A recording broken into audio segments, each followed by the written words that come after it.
In who is in the waiting room. Oh, we got one more. I'll just maybe kick it off right now, and we can Sarah can kind of slowly let people in. If you're coming in right now, if you could make sure that your mics are muted, and also if you wanted to turn your video off too, that maybe would be better, just to not be it as distracting as possible. So again, welcome everybody. This is a conversation about a proposed development that we are talking about here. We're looking at 4220 around there, Nicollet.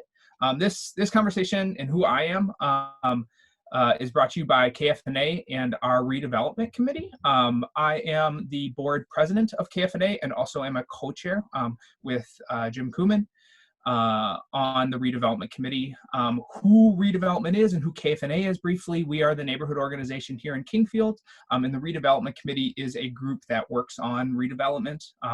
So that's anything from kind of hosting conversations like this to working on affordable housing, looking at all sorts of different development things that happen in our neighborhood. So I'll talk a little bit more about kind of to set up the conversation. KFNA and our redevelopment committee have guidelines that were set out a while ago by our redevelopment committee. These kind of 6 key goals and principles apply to both redevelopment in our neighborhood, both kind of new development in our neighborhood and redevelopment. So looking at increasing housing opportunities, promoting new commercial and mixed use development, enhancing the unique character of the neighborhood, respecting the environment, encouraging public art, and collaborating with developers. These were goals and opportunities that were laid out by previous committee members in the community and have kind of informed how KFNA broadly and the redevelopment committee thinks about development and works on development in the neighborhood. So what the other kind of thing that is overarching this entire project is thinking about the 2040 plan. KFNA, oops. Sorry, I got distracted. We mute that, Sarah. Sorry. KFNA has, in the last 2 years, has worked on putting a lot of things together. Sorry. I think someone's sharing a screen right now. Is anyone else? Sorry. Yeah, it's Thomas Quinlan, Chris, who's sharing the screen. Okay. Okay. Cool. Sorry, that was just distracting. I think we got it taken care of. So KFNA has been working on, KFNA was also looking at 2040 and applied 15 pages of comments on the 2040 plan.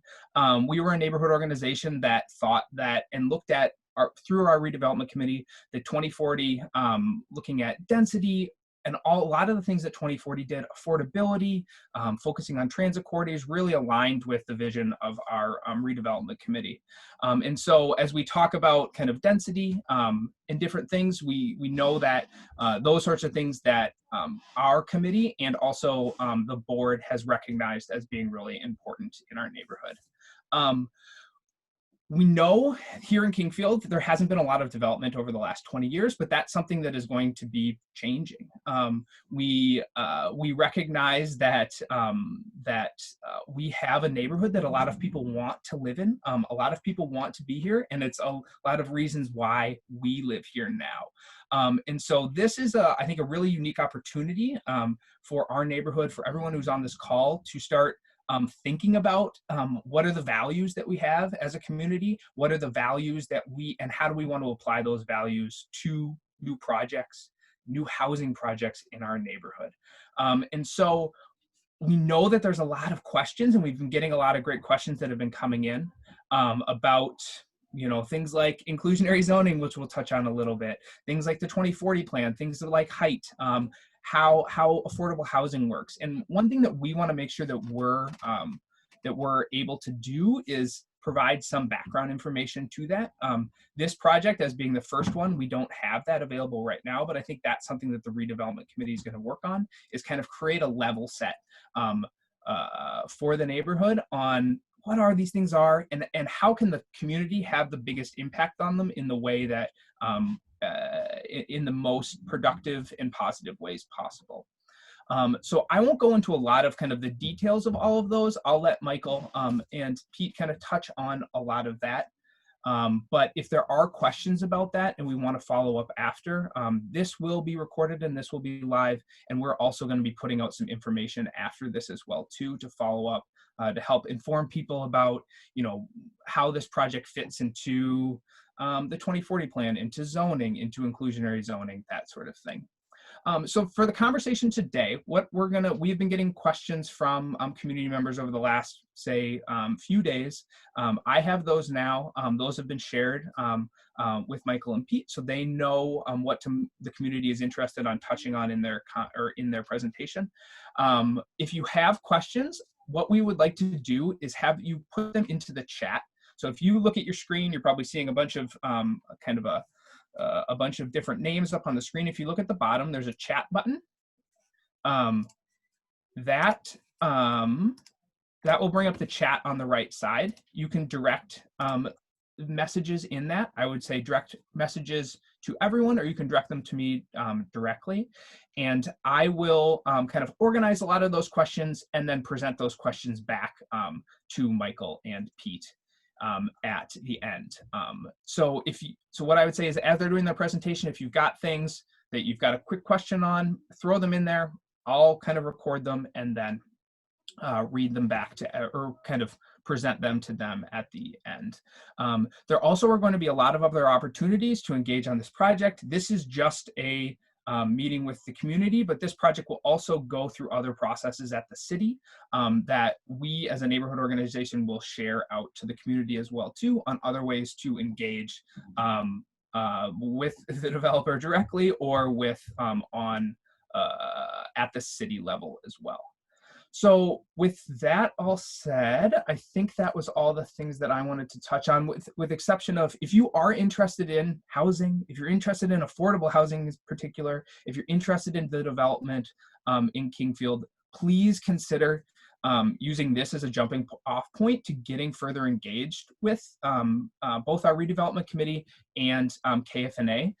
We want you to come in and help lead, help develop these guidelines, help us figure out how we can get ahead of a lot of these projects that are coming in, so that we can work with developers, so that we can work with different community members to ensure these projects. And that we know that the affordability has been a big concern for KFNA, and it's also a big concern for the community. How do we get more affordable housing in our neighborhood? And what everyone's definition on that is differently, but we know that it's essential, and it's something that we need to work on and fight for. And so we would love to have you involved with that, and we would love to have you engage and have this be a jump off point to engage further on that. So with that said, I guess I will kick it over to Michael to I guess give a brief overview on the project, and then we will start the presentation. So thank you so much. Thanks, Chris. Hey, everybody. My name is Michael Pank, and I am the founder and principal of Left Lane Corporation. And my company focuses on urban infill projects, primarily in the city of Minneapolis.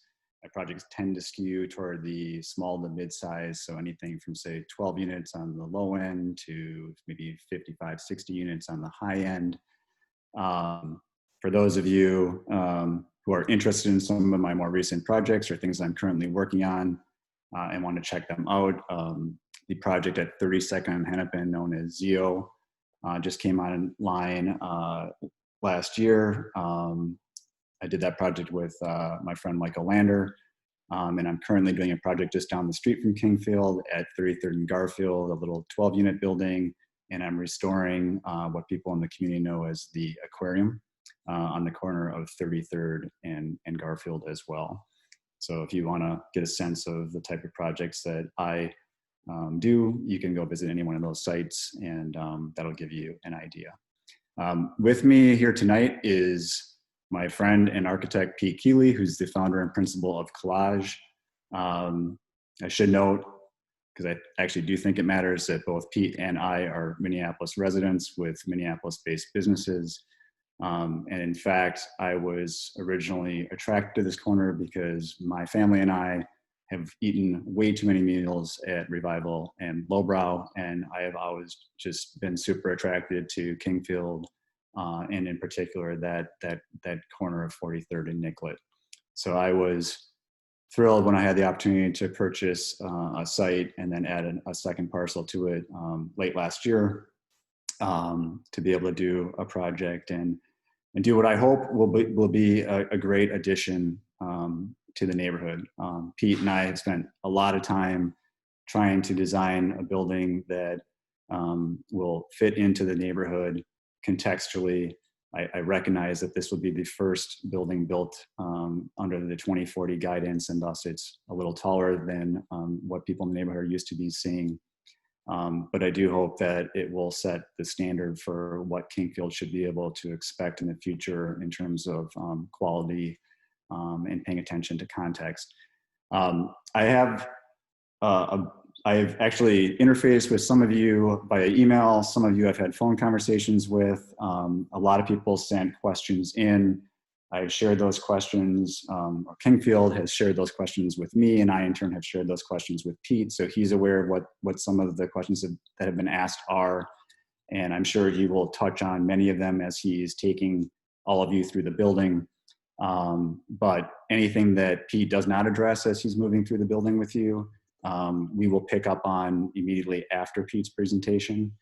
And I want to make sure that everybody knows that among the things that we will talk about as we move through the presentation tonight is the whole issue of affordability, the city's inclusionary zoning plan, what we're doing in this building. We will touch on as soon as Pete's done presenting the building itself. And then obviously, as Chris indicated, any questions that are left unaddressed that you still have once Pete and I are done presenting, feel free to send your questions into Chris and he'll let us know what they are, and hopefully we can answer them to your satisfaction. So with that, I'm gonna turn it over to Pete to show you the plans. Great, thanks, Michael. Hello, everyone, and we're kind of in this new world order where we get to meet via Zoom, and I get to see a bunch of boxes with names. So one of the things I do enjoy is getting out to the neighborhoods and meeting people and hearing directly. I do see a couple names I recognize, so I'll say a couple of those. So hope everyone is doing well this evening. I'm going to run through kind of the physical parameters of the project, how we got to where we are, and some of the city ordinance, zoning, some of the requests to the city, and maybe a little bit where we are in the process. I know process was touched on a bit there. I'll go a little bit further here. We did submit a site plan application to the city. It does go in front of planning and zoning. I believe it's on July 6th. We have gone through what the city calls the PDR process, the plan development review, and have some comments back from them, essentially basically on, that's the more technical side. The site plan application might be the more political, engage with the neighborhood, zoning, height, all of those things. PDR is more traffic, sewers, pipes, water, kind of the addresses, that side. So we will pick all of those up that the city has comments on, as well as we will take some of the information back that we hear tonight, and we're always pushing to make a better project. So I look forward to hearing some comments. I am going to go to a screen share. And could somebody confirm that they're seeing a map? Not yet. Can you see the map, Michael? I cannot. Okay, how about now? Yes, I can. Okay. So for those who don't know where the site is, we've got Nicollet coming right down. I'm sorry, Nicollet's right here, coming down the middle. I'm going to use my hand on the cursor in this to try to point a few things out. 42nd, the site is actually 4220, 4222, and 4230. And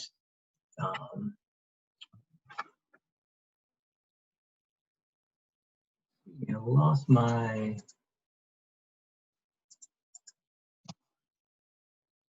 Sorry about that. I just lost my buttons on this.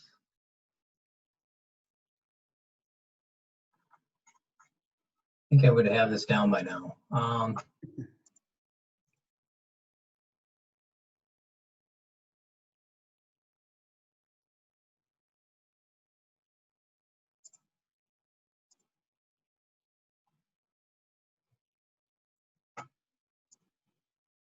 Michael, do you want to jump in for a little bit? I can't seem to get my.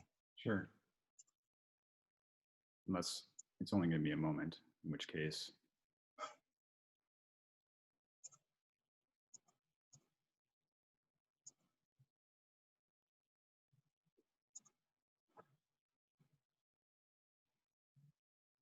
All right, there we go. Are you able to see this now, or is that still not showing up? No, What are the we- map is up. Yep, The map. How about the parcel map? not yet. Okay, I'm going to stop sharing for a minute and change over to a different screen share. And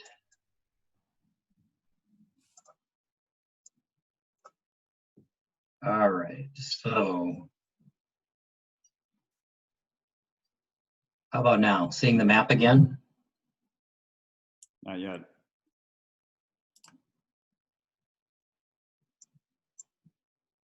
No, parcel map, not there.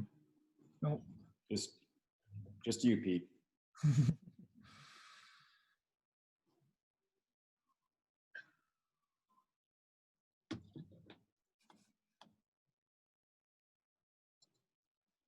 All right, this should do it. There you go. Yes. Yes. Parcel map? Okay. I'm still not getting. I've lost functionality in my controls. So I don't. There we go. We can go this way. All right. Sorry about that. My apologies. So this is the overall map, Nicollet Avenue. These are just some of the businesses on Nicollet that we're looking at, and it really kind of speaks to the corridor and why people might want to live here. One, great transit, great access, goods and services. And so City of Minneapolis in the 2040 plan identified this as a corridor for growth, which is corridor 6, essentially a 6-story building. When Michael and I first looked at the site, we felt that in the long term of this, 6 is probably where some of things are going to go here, but right now it's really not there. So we've been trying to keep things a little bit lower. Technically it's a 6-story building, but it really is 5 stories, and I'll explain that in a minute. And then the top floor is set back. So we're trying to have more of a 4-story exposure to it. The site is these buildings right here. So we've got Nicollet Avenue, we've got the corner on 43rd. This building to the south is kind of a cable company. It's it's basically a piece of infrastructure set back with a large driveway in front. The sites are the house itself, which is basically a double lot. And then on 4220 and 4222 is a single lot. There are 2 addresses on that site. So there are 2 structures. 4222 is basically at the property line, and 4220 is behind. So 4220 is a residence.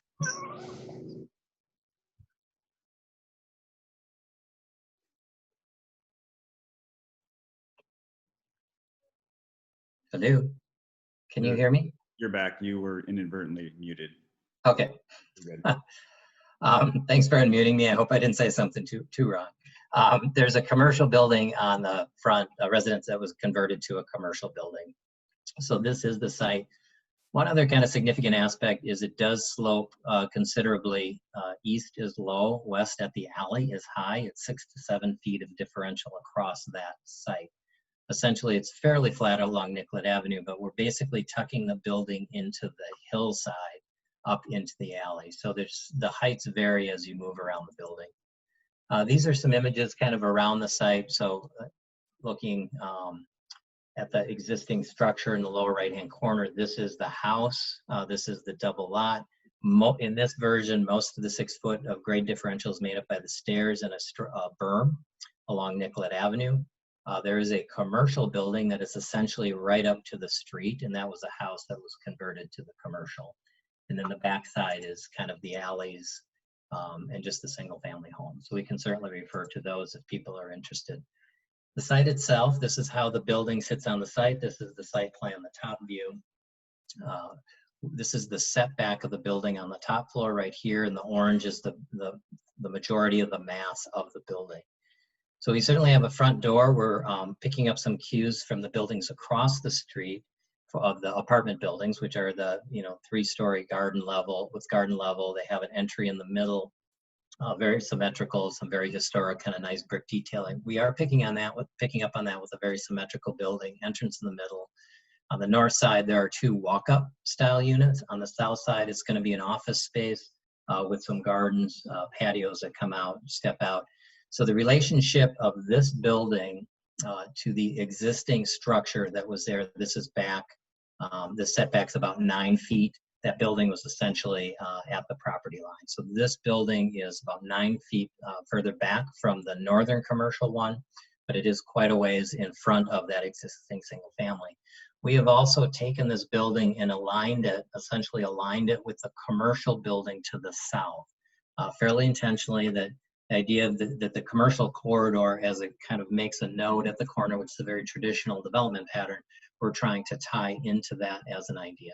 This site is actually zoned OR1, and we are, I should say, half of the site is zoned OR1.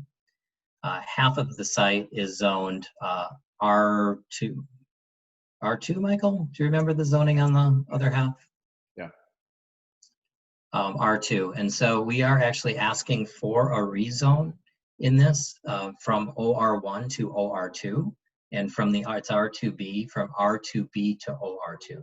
So because it's 2 different zoning classifications on one lot, we are putting it under one zoning and then going from the OR1 to the OR2, which OR stands for office residential, which is in line, with the 2040 plan.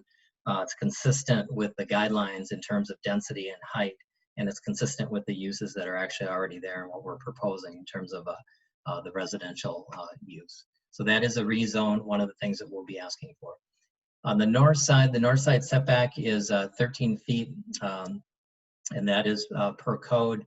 On the south side is also 13 feet, which will also be per code. We are looking for a south side setback, and essentially that is to access the underground parking in this portion and an extension of the building, and looking at a front yard setback as well. Even though it's behind where the existing house was and in line with the commercial, the OR2 district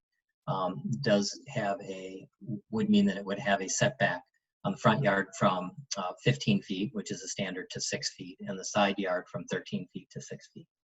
So the access to the building, front door, we talked about in the middle, comes right through here. That's the access point. There are 2 garage access points. The higher part of the alley, the northern portion, accesses an upper level. The southern portion accesses the lower level. And so there are 2 levels. We did try to maximize the parking as much as possible, as much as reasonable. This represents 47 units, 32 parking stalls. The 47 units range from 475 square feet to 1,050 square feet. There's a wide variety of unit types in this, addressing what we see as a variety of different market type, different affordability levels, and really providing housing options within the neighborhood. One of the things I think, being one of the kind of early on new developments in the housing project, is these types of developments actually offer the opportunity to provide a variety of housing at different levels, whether that means accessibility, whether that means affordability because of smaller units, whether that means somebody in an existing home that doesn't want to deal with 2 levels. We're seeing a fair amount of those people wanting to stay in the neighborhood into 1-level living. Those actually might be some of the upper levels, maybe some of the larger 10,000 or 1,000 square foot units. And so really trying to get a mix and trying to get a profile of people in the buildings that actually represents the community. So the building itself, this is kind of an image of the building. So you can see in the middle of this, we have kind of the symmetrical piece of the building. access point down the middle. You can see kind of this 2-story on either side. There's a 2-story first floor. So essentially there are 4 stories over one larger story with a mezzanine. And the top floor, which is way up on the top, is set back. So we're trying to get this to read about as a 4-story building, a little 4-story plus. You can't really see the top from the street. The further away you get, you will be able to see it. This is brick, stone, masonry on the sides. There is some metal panel and cement board on the back side, but predominantly brick and stone and metal on the front side. Jumping into the plan, so the first floor, remember there's a 6-foot grade differential from Nicollet on the right-hand side to the alley on the left-hand side. So the access point in the middle accesses a stair corridor, an elevator. People, visitors will come and go through the front door. Also contains a residential lobby and the lower portion of a kind of a resident co-officing space on this southern portion. And you saw the big tall glass windows, whether that's work from home or whatnot, it provides that ability and kind of provides kind of a quasi mixed use. We also have 2 walk-up style units, which are in orange on the north side. These units have individual patios. The patios have a small wall. They have planting around them and it's like a 20-inch fence to kind of define some of the private space. But we think getting the units on the front and some walkability, I think will be a kind of a great mix to the neighborhood. And then they are 2-story units. So these are units with stairs. On the back side, when you come in from the alley, which is high, it actually slopes down to a lower level. With 17 stalls, basically underground.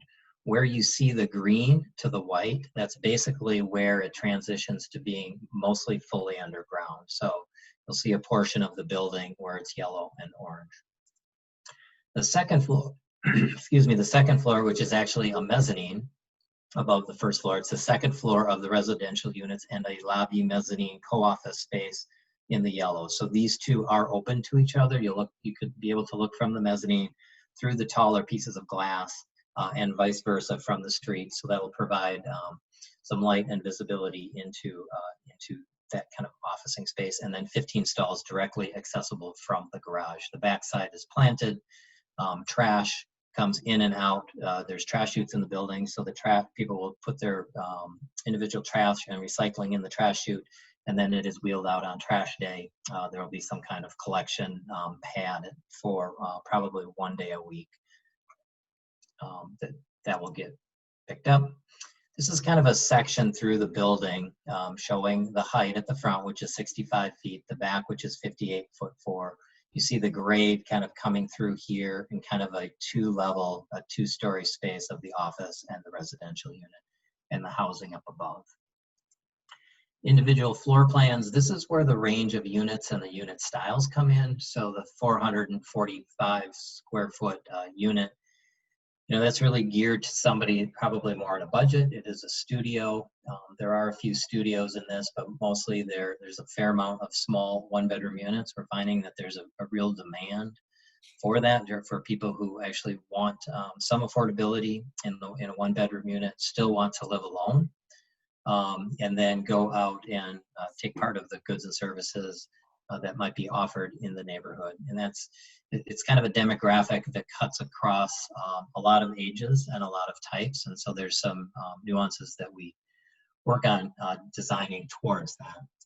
The upper level, as we talked a bit before, is set back and does have some roof decks out on the 2 corners. That's some of the expression of the building. And then a couple of units are combined for slightly larger units. The front of the building, so we're doing kind of a modern interpretation of that historic kind of walk up that you see on the east side of Nicollet Avenue.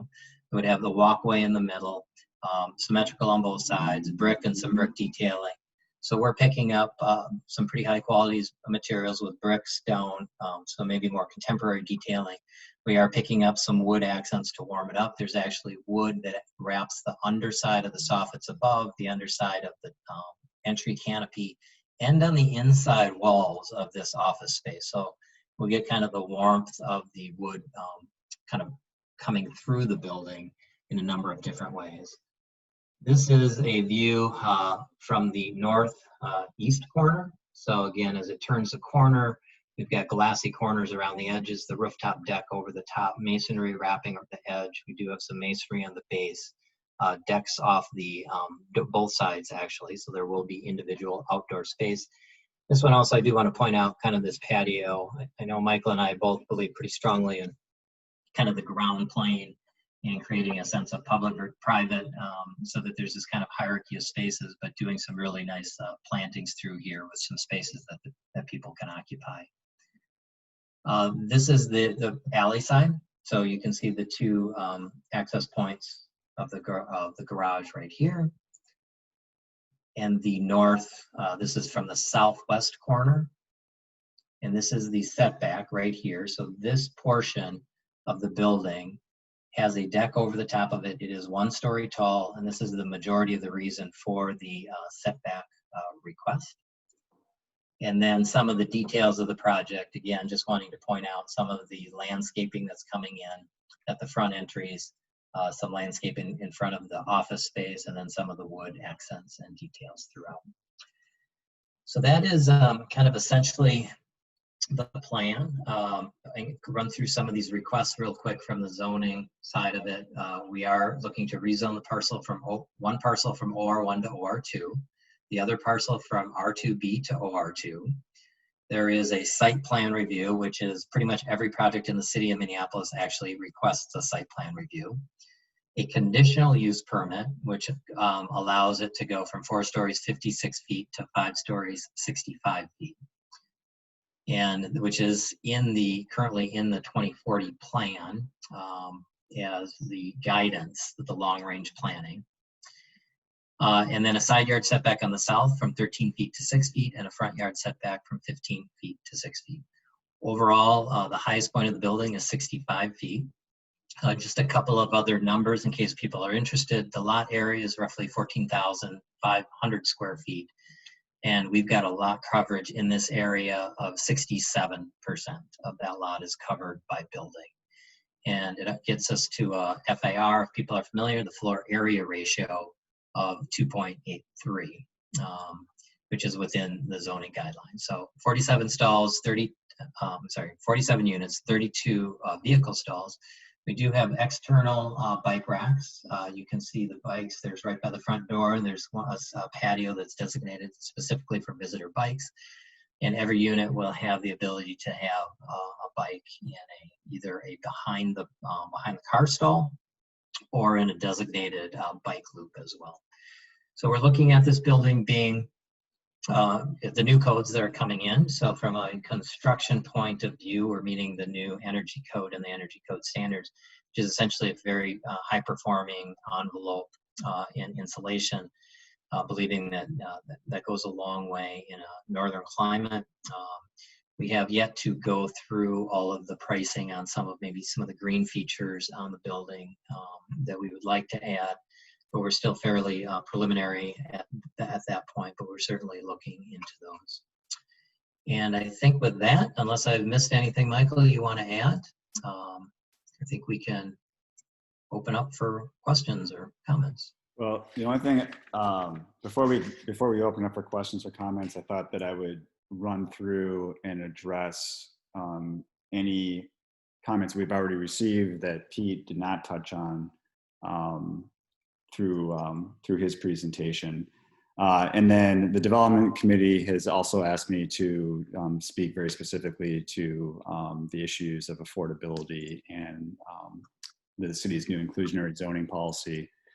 So I think I'll start there, because to be perfectly honest with all the participants, the overwhelming number of comments that I received had to do with issues of affordability. Which, as I shared with the folks at the Neighborhood Association, is frankly new for me. That is not usually the first thing that people are commenting on, but it was here, which I think is a tremendous credit to your neighborhood.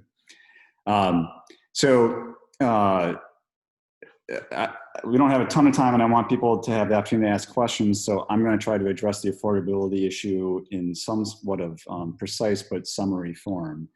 And the long and short of it is that some people on tonight's call might be aware that along with the 2040 plan, the city of Minneapolis put forth a new zoning policy called inclusionary zoning. And there was a lot of talk about inclusionary zoning all through 2019, and frankly, a lot of confusion as to what it was going to look like and what it was going to mean.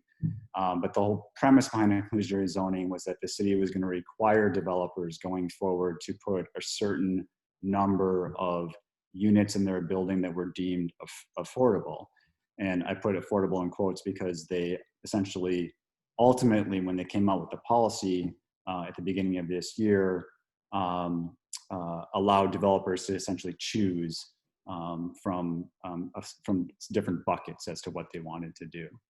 And I'm going to run through those buckets super quick so that I can then talk about those buckets juxtaposed to what we're doing in our building. But what the city came out and said was, hey, developers, you can provide 8% of your units to people that could at a rate that would be affordable to people making 60% of the average median income in the Twin Cities, or I should say in Minneapolis. Or you can choose to provide 4% of your units at a rent level that would be affordable to someone making 30% of the average median income in the city. Or if you want to get some subsidy from the city of Minneapolis, so some financial assistance from the city of Minneapolis, you can choose to provide 20% of your units at a lease rate that would be affordable to someone making 50% of average median income. So the city put that policy into place effective January 1st. However, I started designing this building in the fall of 2019 when there was no inclusionary zoning policy in place, or the policy that we have now was not in place. So by the time that policy came out and it was published and we all understood what was required, we were well into our design process. And, frankly, I was pursuing a different set of economics and a different program. But having said that, I think that the tack that I've been taking for the last several years with my projects actually has a lot of value in the area of affordability. And I guess I would describe it like this, and Pete touched on in his presentation, is that I, for the last several years, have tried to build buildings that will attract a broad cross-section of, in terms of socioeconomics, as well as age ranges, and people who are in different places in their life. And so in my buildings, I've been aiming to provide a significant number of units that would be affordable to a household making somewhere in the neighborhood of 65 to 80% of the average median income. And just to refresh your recollection, one of the buckets, so to speak, that the city is now asking of developers is to provide units that would be available to someone making 60% of average median income, but only 8% of the units have to meet that threshold. So if you take it this particular building, the way that I have programmed it, roughly a third of the units in this building would be affordable to someone making someplace between 65 and 75% of the average median income. So while not as affordable as some might like, there is a lot more units that are affordable to that band.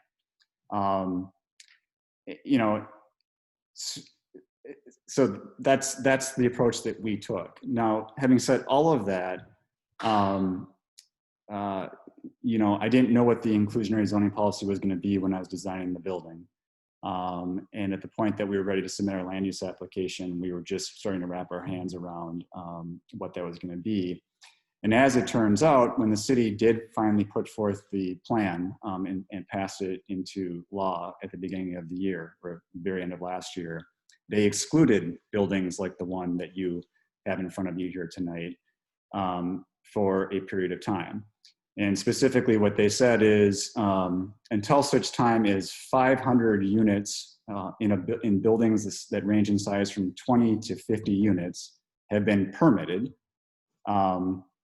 And then a 6-month moratorium after that, we are not going to apply inclusionary zoning to those buildings. So again, it was inclusionary zoning will apply to a building between 20 units and 50 units 6 months after the 500th unit has been permitted. So I don't know when that is going to be, but my guess would be probably not this year, it'd probably be sometime next year. So that's my long explanation about inclusionary zoning and affordability. And I'm gonna quickly move on to some of the other questions that were asked and then allow people to ask further questions. Some people have asked, especially now being a very relevant moment because of COVID, a lot of people are working from home. So several people asked the question about what kind of disruption should they expect as a result of this project. And I too am cognizant of the place that we are in. And so I've been talking to our contractor about, frankly, the most disruptive portion of this project would be the moment when we're putting in the shoring to build that underground parking. And there are new technologies in place that are slightly more expensive, or maybe a lot more expensive, but also infinitely less disruptive to the surrounding neighbors. And we are pursuing that technology. So essentially, instead of, I'm sure you've all been around construction sites where they're piling giant pieces of steel into the ground and everything within a block is shaking mightily. Instead here, we're gonna use a technology that actually screws that shoring into place. So there is the whir of the machine that is screwing them into place, but none of this insane pounding and vibration and really excessive noise that would go with a typical shoring application.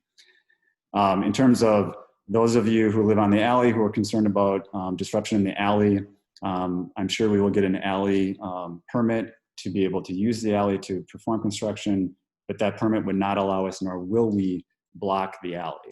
If you're coming down the alley and we are momentarily in your way, we are going to move out of your way, but the alley will not ever be obstructed for a period of a day or hours or anything of that nature. And then in front of the building, we will, I assume, have a street obstruction permit for just what would be the parking spaces in front of that building during the course of construction. And aside from that, the only other disruption of significance that I could think about would be, there will be a moment in time where we need to put the precast concrete over the parking structure. And I would imagine for that 2 to 4 days that is being carried out, there will be times when we will need to redirect traffic in one lane on Nicollet. But again, that would be, I'm guessing, 3-4 days. What else do we have for questions? Project timeline, we are hoping to start construction in October of this year. I would expect the project to take about 10 months to build, which would mean that it would be concluding in July of 2021. What else? Someone asked if there are any public officials backing this project. If so, whom? I don't have friends in high places, and there are no public officials who are, either adamantly supporting it or adamantly opposed to it either. Some people have asked what the developer's funding source is. The entire project will be privately financed. There was no public subsidy, no grant funds, no nothing other than private financing going into this project. Sorry, I'm just quickly looking at the questions that everybody sent me to make sure that we've covered everything. I got a couple comments from people expressing a concern that we don't have enough parking in this project. There are, as Pete indicated, there's 32 parking stalls in this project. To be honest with you, we actually started the design of this project with the parking. As I indicated earlier, this is a corner that I frequent with my family often. I know what the parking situation is there, especially at night. I was very cognizant of it as we were designing the project. It is our desire to get as much parking here as can possibly be put is what drove our request for a setback variance on that south side there. That's to allow the ramp to get down to a parking structure below. The city in this location actually requires no parking, and to be honest with you, encouraged me to limit the parking. And I pushed back and said, I go to this corner, I know what it's like. We need as much parking as we can get, and that's what we pursued here. So that's what we did. Having said that, there are 15 more units and there are parking stalls. And what I will tell you in that regard is that generally speaking, it's my experience, and I've built buildings elsewhere in the city where we do have no parking, that people will self-select out of a building if they have a car and are concerned about being able to find a spot on the street. So we don't typically see a ton of added competition for street parking because people just won't come here if they can't get a parking spot and they really need one. I think I've covered the questions that were sent my way. If not, I'm sure Chris will let me know what else I need to cover. Why don't we save the last few minutes here for people to ask additional questions? Could you, there's been, in the chat, there's kind of been a little bit of discussion of height. I know we kind of went over the design of the building. Can you just talk a little bit to why you chose this height of building, what the benefit of doing a building this high would be, and what maybe, what kind of brought you into this height, and why maybe it would be difficult for the project to have a lower height in your perspective? Sure, I'll take a stab at that, and then Pete can chime in. You know, it kind of all started with the guidance of the provided by the 2040 plan, which is guiding this entire Nicollet corridor to 6 stories. And as Pete indicated in his presentation, we had a lot of debate about how tall this building should be. I always, you know, my feeling was that I didn't feel at all comfortable going to 6 stories. You know, we talked some about 4 stories. The fact of the matter, I think, is that in the end, this corridor is going to see 5- and 6-story buildings. It's just that, and the fact is that we are the first, but we definitely will not be the last. And so while it, you know, might seem tall for the moment, you know, I don't think that's going to last long. Now, having said that, you know, why do we need 5 and why do we go for 5? You know, you'll note that we very purposely step back that top floor so that when you are walking on the street, it doesn't feel like 5. And when you're in the rear alley, because of the slope of the hillside there, it doesn't feel like 5. But to be honest, you know, another big driver here is that to build that extra parking, which is subterranean, is inordinately expensive. And, you know, you have to pay for it somehow. And it's, you know, I've had several conversations with people in the neighborhood over the last few days, and I've tried to explain that in every project, there's all of these competing interests that you're trying to balance. And you're still trying to build a high quality project that people in the neighborhood, you know, can appreciate and that is additive to the neighborhood. And here, like everywhere, those are the interests that we were trying to balance. That being, we recognize that we need to have parking here. This is not a place in the city where you can go with, you know, 25% parking or no parking. Like this location requires parking, and the only way to get that parking was to go underground. And then it becomes kind of a economic puzzle, or how do you make all of this work and still be able to deliver a significant number of units at, you know, in that kind of 65 to 75% band in terms of average median income. So those are all the competing interests. And that's what we weighed to arrive where we did. I don't know, Pete, if you have anything to add to that. No, I think that sums it up very well. Another question that came in about design is the street side setback. And I guess there's kind of 2 sides here. There's the greening of the site and then the setback. One of the questions that came in was kind of about what you see as the reason for, I think you addressed this a little bit, but for pulling the building up. And I think what would there be benefit to pushing the building back and adding more green space in the front? There is and that kind of ties into another question about tree canopy. I think there's obviously a concern. This is a fairly, I believe it's a fairly wooded site, a lot of trees. With the loss of trees, are there any, what is the plan for either replacing those trees or doing either on the site or elsewhere? So both kind of the setback question, the greening question, and then a tree question. Sorry, that's too many questions in one question. I'll take a first start at it. I think that the setback from the street comes from a couple different places. One is to get access to the underground parking. It does require a ramp to go down. And so that lower level is about as absolutely tight as it can be. And then in front of that, we needed enough space, which is basically about 14 feet, to get a use. We didn't want to put parking on the street. I think as Michael said before, we realized parking was an issue. And so that was kind of the liner piece towards the street for the active use. So that was kind of working from the backwards. I think from the front side and really thinking about what the street should be, and the nature of the OR district is a transitional district between commercial and residential. And that's the way it's written about in the Minneapolis zoning code. So the corners are C districts, commercial districts, and as this grows up, it's going to continually be pushed towards the street. So essentially at the street level, at the street. And so we felt that this was a compromise to be closer to the street, but not all the way up as the commercial building, enough to get the patio spaces in and to get some trees. So we will actually have street trees. They're really not shown in the rendering because if we put the street trees in, then it looks like we're hiding the building.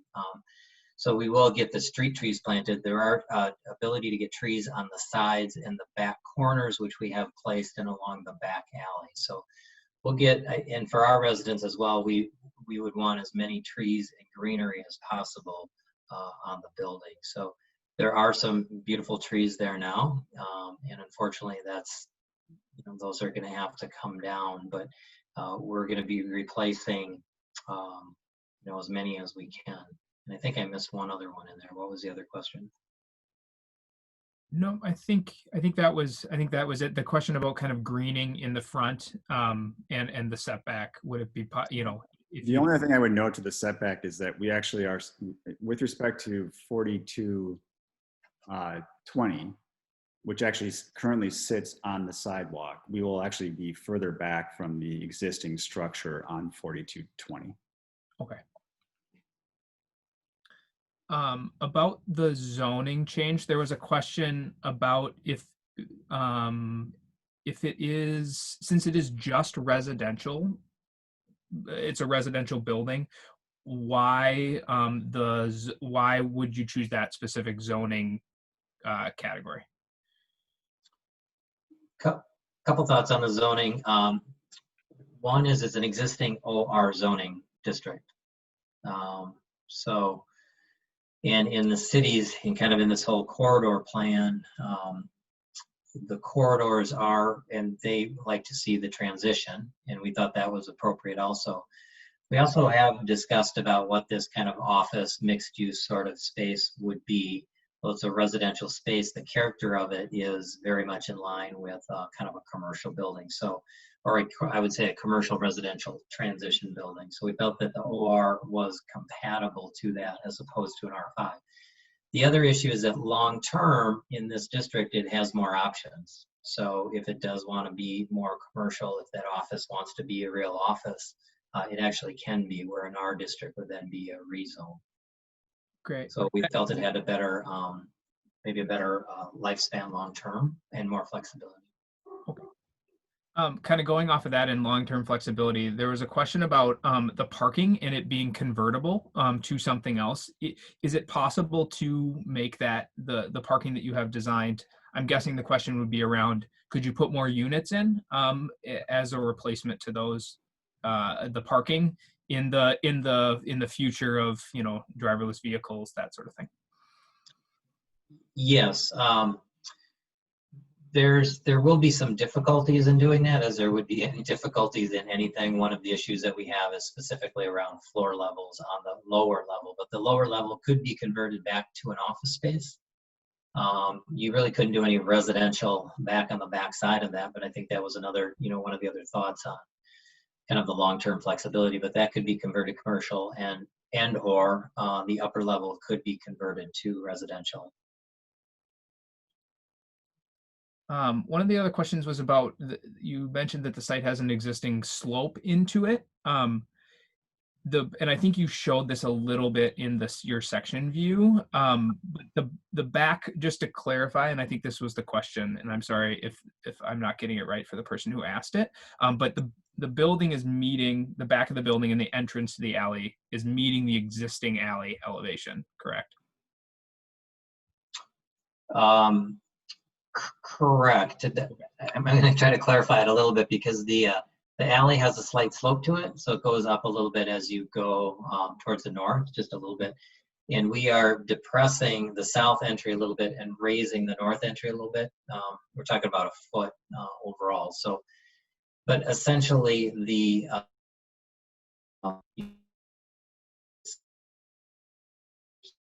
is at the kind of floor, the level about feet below that first floor on the alley side.